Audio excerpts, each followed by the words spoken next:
was a project that was a long time coming. A lot of work went into it, and he was. People have remarked, and I got to witness it. How he was, kind of like Captain Ahab. I don't know. He was. This was his. He was sticking with this to the end. It was even after he was having some challenges. He was still corresponding. He wanted to make sure that this got out into the world. This was like his focus at that point. And I'm delighted that he was able to see the cover. I'm sorry that he isn't here to actually, heft the book itself, but he got to see the cover. He, was 2 weeks or a week short of, I think, the CD collaboration that came out with Mark Dresser. He stayed active, as you all know. I think his last reading, somebody at that, when was that? That was like Dave, the one in La Jolla. At the Athenaeum. Yeah, he was out there reading until really late. So I mean, I'm awfully proud of him and my mom, and struck by how just that single-minded focus that he had for so many years, and I'm delighted that this is now out into the world. I thought I'd read one little poem. I just kind of grabbed one.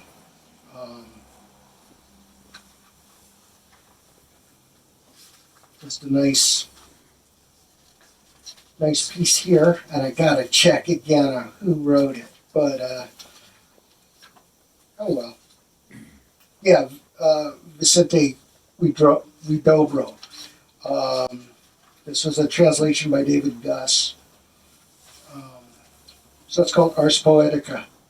Let poetry be like a key, opening 1,000 doors. A leaf falls, something flies by. Let all the eyes, seas be created, and the soul of the listener tremble. Invent new worlds, and watch your word. The adjective, when it doesn't give life, kills it. We are in the age of nerves. The muscle hangs like a memory in museums. But we are not the weaker for it. True vigor resides in the head. Oh, poets, why sing of roses? Let them flower in your poems. For us alone do all things live beneath the sun. The poet is a little god.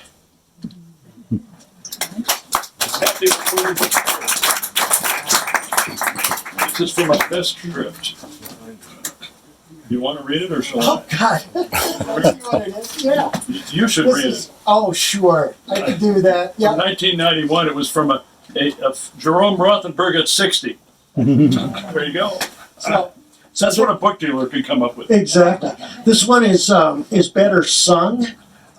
Sing it. I've performed it with a few. Well, I've performed it with a bunch of the guys who are playing with me tonight. But this is a translation of Tristan Tzara. God, I actually translated this when I think I was 15. But it's been a part of my repertoire for a long time. So it's called it's Chanson Dada. It's translated here as Dada Song. This is the song of a Dadaist who had Dada in his heart. He tore his motor apart. He had Dada in his heart. The elevator lugged a king. He was a lumpy, frail machine. He cut his right arm to the bone. He sent it to the Pope in Rome. That's why later the elevator had no more Dada in its heart. Eat some chocolate, wash your brain, Dada, Dada, gulp some rain. This is the song of a bicyclist who loved Dada from the start. She therefore was a Dadaist, like all with Dada in their heart. But her husband, on New Year's Day, learned everything and in a crisis sent to the Vatican right away their 2 bodies in 3 suitcases. Nor the bicyclist nor the man were ever happy or sad again. Drink some bird's milk, wash your sweets, Dada, Dada, eat some meat.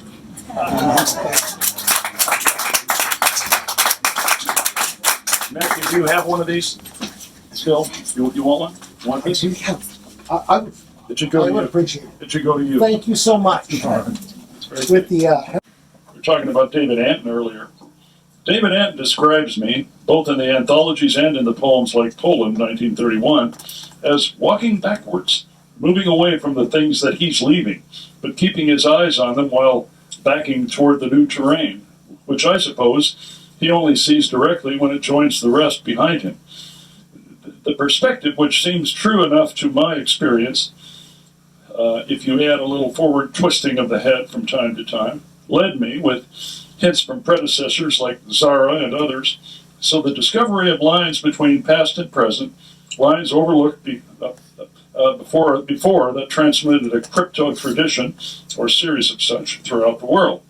The lines led from poem to poem like strings of light, from past to present, or, when I turned my head, from present to past. What I saw as poetry was conditioned by what we make as poetry today. The question invariably comes up, why are those sounds in the Navajo chant taken as a poem? And the answer, because Hugo Ball or Kurt Schwitters opened that domain for us. But when they did, they also pointed to a possible human continuity that had been broken or at least the least obscured, a non-semantic form of utterance to which they were now calling our attention. I have, in taking a look for myself, only continued the process, maybe made some of it more overt. Well, that's the end of that section. Who's next? As an undergraduate at UCSD, and I just went there between 1972, I think, came out of Mesa College, and finally graduated in 1981, and just finally had to get out of there. I accumulated too many credits, and I couldn't, I used up all my ed drops, so I graduated. But the time I happened to be there, in my opinion, in my experience, was a golden era. The 70s were a golden era of poetry at UCSD in terms of who was on the faculty teaching the students, but it was also the benefit of the students themselves, the undergraduates, undergraduates. It was a rich period of people who were young people, very diverse and very different voices, men, women, gay, straight, people of color, people, just people just came in. And Jerry and Michael and gave us all the great gift of introducing us to a world broader than we conceive, a world beyond, the popular poets, beyond, the Bob Dylans, not to put anybody down, but beyond Bob Dylan, beyond Rod McEwen, beyond my expectations. And I had the honor, the privilege of being in the same room as some of the best poets of the 20th century, best American poets and British. I think about readings I've been to with Ellen Adams and Robert Duncan and Joe Brainerd, and I'm just naming a few poets, but I mean an endless array of poets that I listened to and absorbed and I stole, I imitated, and there's just these professors there who are also active poets who listened and to our work. And think about Michael, and who's here. It was Michael and Paul Dresman who were the first readers in a series I organized in 1979 at Dennis Will's original store in La Jolla Boulevard. He and Paul Dresman gave the first reading at D.G. Will's, and for that I'm forever privileged, because it gave me entree into a world that was greater than whatever my expectations happened to be. And I love that about Jerry. It was just that he was permanently curious about the world of ideas, and he had this idea that the traditions that they had internationally was finding links, and that tradition and history was not stagnant. It didn't stop at a particular period, but it was a conversation going back and forth. He found links. He did some of the best writing, theoretical writing, on the whole idea of postmodernism, which was like a very confusing time, and I really struggled reading the theorists, continental philosophers, and I have an entire bookshelf that's trying to explain to me deconstruction, everything, semiotics, just the whole bag of that.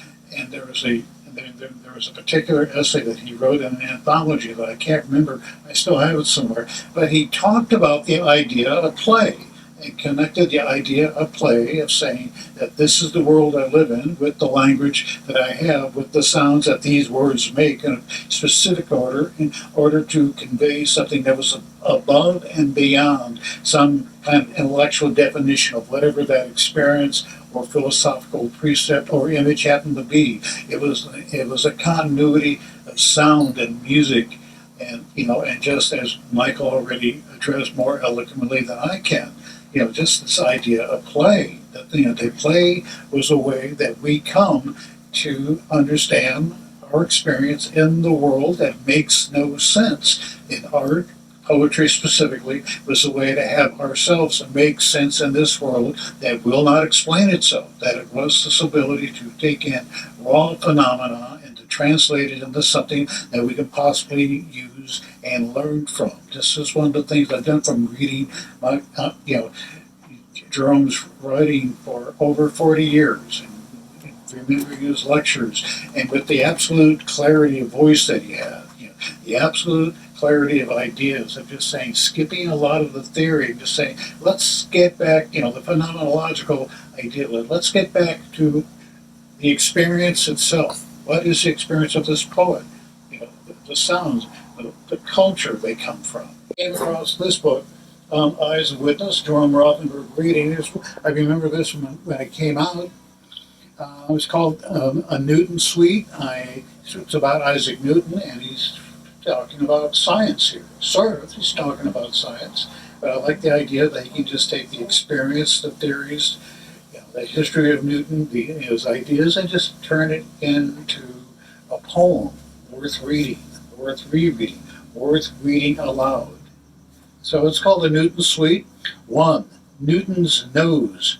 Onto the nose of Newton, a large apple falls, a meteor of truths, last fruit to dangle from the tree of science. And his big Newton scratches, his Saxon nostrils, a white moon over those barbaric strings of lace, the beech trees. 2. In the woods.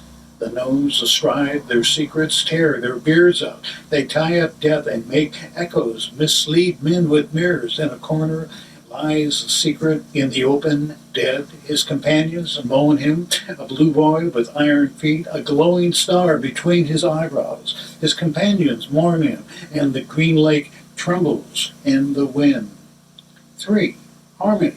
Waves rhyme with sighs, and stars and crickets assemble in the corona, the whole cloud sky, a dot, a synthesis, infinities. But who joins waves with sighs and stars with crickets? Just hope these geniuses by missing something. The proofs keep drifting by among us. 4. Philosopher's last walk. Newton was taking a walk. Death had followed him, strumming his guitar. Newton was taking a walk. The worms gnawed through his apple. The wind hummed in the trees, the river beneath the branches. Wordsworth would have cried. The philosopher was striking unimaginable poses, was waiting for another apple.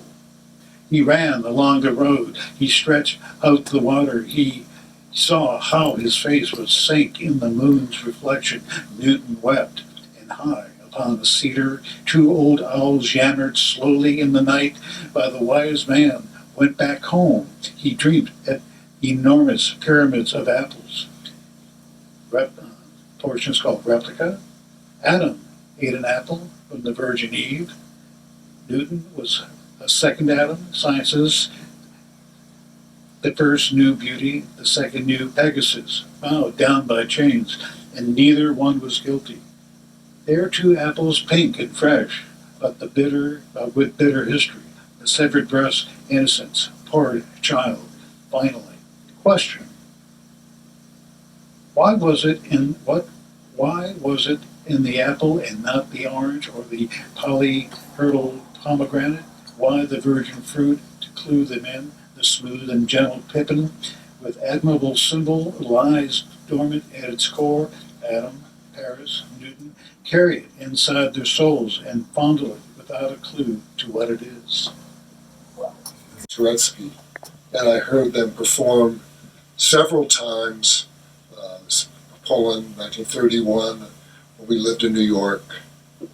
They performed there, borrowed my bass, and then we moved back. My wife Carol and I moved back to San Diego in 2004, and we learned, I don't know how it happened, that we were neighbors, and we started getting together. And one of the beauties of life is that Carol's birthday and Diane and Jerry's anniversary were Christmas the same year, 1952. And we would celebrate these holidays together. And at these get-togethers, we would, with my friend Yale and other musicians, Anthony Davis, we would just start together and play, and Jerry would jump in. He was intensely musical. And it was on the level of musicality and improvisation that we bonded. And we started, I don't know how it was suggested, but he had a reading at the house, and we started getting together to rehearse. It was something to look forward to, a goal. It kept both of us going, in fact. And one of the great pleasures was that we were able to record April, a couple of years ago. We recorded In the Shadow of a Mad King. And that was just released 2.5 months after he passed. And we were trying to get one more recording session in, but it wasn't meant to be. But I will bring you the CD because it has a beautiful. He was a beautiful performance of him. I was playing bass, and he was. I'll play it in the store. Yeah, well, I will. I'll be delighted at that. So I just happen to have it on my phone. I'll just play an excerpt from it. Sure, hold it up to the mic. This? Yeah. No, I don't have the music here. No, not the music. Okay, you're right. Okay, I probably could dial it in, but anyhow. How beautiful a lie is when the truth won't rhyme, letting a mad king's voice come back to him sounding his own name. A mad king sees a mad king everywhere he looks. The time to end the time draws closer while the lie lives on. The silence of a mad king falls on deaf ears on the threshold of a cry, a scream to tear the world apart, stuck in his throat. A mad king pries the skin loose from those who spurn him, not in his mind alone, but reaching the lost kingdom where a lie rings true. When all is lost, a mad king cannot find himself, searching for a way to seal his mind, the outline of his shadow disappearing. I'll stop there. Wow.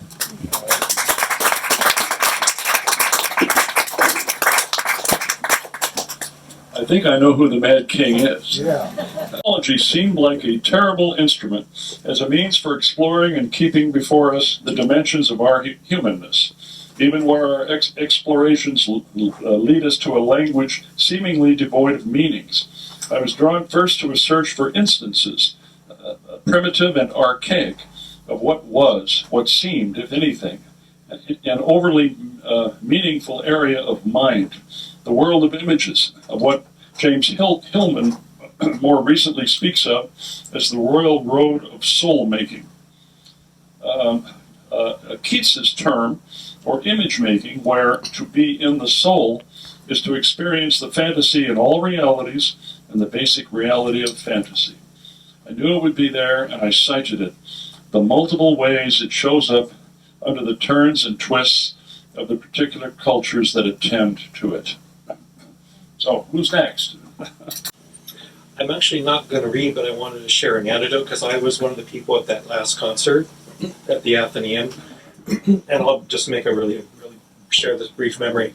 Some of you might find it amusing too. So I look in the Athenaeum's newsletter and it says Mark Dresser performing with Jerome Rothenberg. I said, I'll take my friend Gray. And neither of us knew about his work. And my friend Gray is a little bit of a drinker, so when I pick him up, he's a little sauce. And we go in, and the concert's already begun. And we were privileged to experience some of the most amazing avant-garde work. It was just incredible. And it was like a gift, you know. Here we were coming in at the end, and we didn't even realize this was one of the last performances. That's the way it goes sometimes. And Jerome just was there holding court. There was like a little quirk of a bemused smile on his face, and he held the entire audience captive. I wish it was recorded, but if you were there, you were privileged as we were that day. Thank you. It seems to me that I've been making anthologies for as long as I've been making poems, per se. I used to do them in my head because no compendium, no gathering was available to help me map the territory that was opening up to us. As a kid, I inherited a large desk with a sheet of glass on top, beneath which I would slip in pages of poems, my own and others, and pictures, etc., that I had been coming across in the stuff I was reading. I used to arrange them to form shows, in quotes, to form shows of works that seemed, by juxtaposition, to inform each other. I also typed up poems from different places and times and kept them in a series of folders marked Anthology. That was from high school days, and stopped sometime in college when I started to buy books and be deceived by other people's arrangements. So that's the first thing I'm going to read. Who's next? Go on, Story, come on up. Blessing song. All I want's a good 5-cent cigar. Hee hee ho ho, hee hee ho ho, hee hee ho ho. All I want's a good 5-cent cigar. Hee hee ho ho, hee hee ho ho, hee hee ho ho. All I want's a good 5-cent cigar.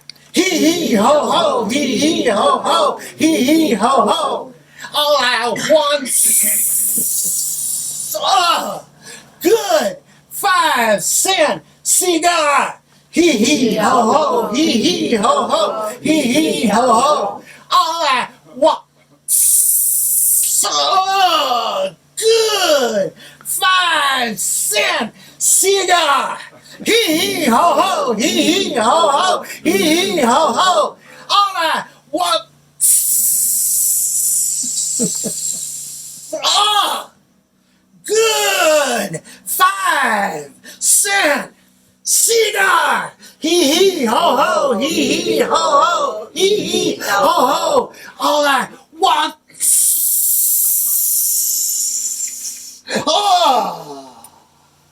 good 5-cent cigar. Hee hee ho ho, hee hee ho ho, hee hee ho ho. Old Man Beaver's blessing sign. Yeah.